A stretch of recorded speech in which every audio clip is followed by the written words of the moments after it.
بسم اللہ الرحمن الرحیم۔ السلام علیکم ورحمۃ اللہ وبرکاتہ۔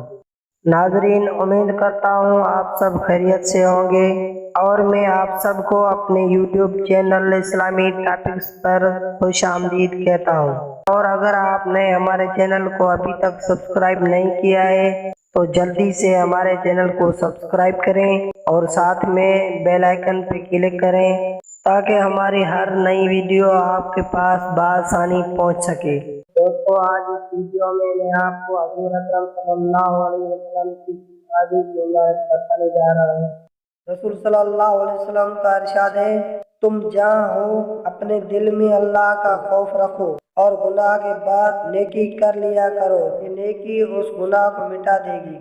حضرت ابو ہریرہ رضی اللہ عنہ سے روایت ہے کہ رسول اللہ صلی اللہ علیہ وسلم نے فرمایا، ہمارا رب تبارک و تعالی رات کے تائی حصے میں پیر آسمان کی طرف نزول فرماتا ہے، پھر کہتا ہے کہ کون ہے مجھ سے دعا مانگے تو میں اس کی دعا قبول کروں، کون ہے جو مجھے سوال کرے تو میں اس سے عطا کروں، کون ہے جو مجھ سے بخشش مانگے تو میں اسے بخش دوں۔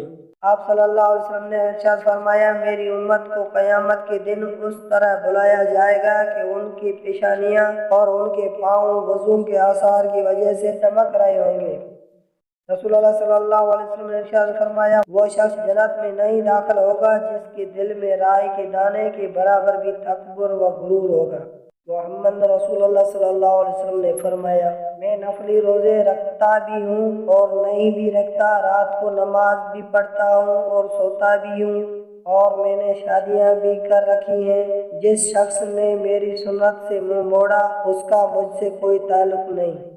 رسول اللہ صلی اللہ علیہ وسلم نے فرمایا، جب اللہ رب العزت بندے کو کوئی نعمت عطا فرماتا ہے اور وہ بندہ اس نعمت کے ملنے پر الحمدللہ کہتا ہے تو بندے نے جو شکر ادا کیا وہ اسے ملنے والی نعمت سے افضل ہوتا ہے۔ کھانے کا گرا ہوا ٹکڑا دسترخوان سے اٹھا کر کھانا اولاد میں خوبصورتی، رزق میں برکت اور تکبر ختم کرتا ہے۔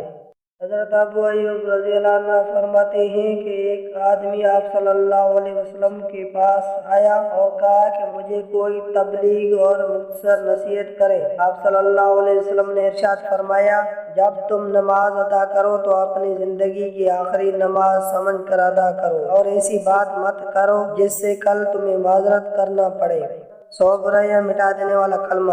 سیدنا ابو ہریرہ رضی اللہ عنہ سے مروی ہے کہ نبی کریم صلی اللہ علیہ وسلم نے ارشاد فرمایا، جس نے دن میں 100 مرتبہ لا الہ الا اللہ وحدہ لا شریک لہ لہ الملک ولہ الحمد وہو علی کل شیء قدیر پڑھا، اسے 10 غلام کو آزاد کرنے کا ثواب ہوگا اور اس کے اعمال نامے میں 100 نیکیاں لکھی جائے گی اور 100 گناہ مٹا دیے جائیں گے، اور اس روز شام تک شیطان سے امن میں رہے گا، اور اس سے بہتر کوئی شخص نہ ہوگا لیکن جس نے اس سے بھی زیادہ اسے پڑھا ہو۔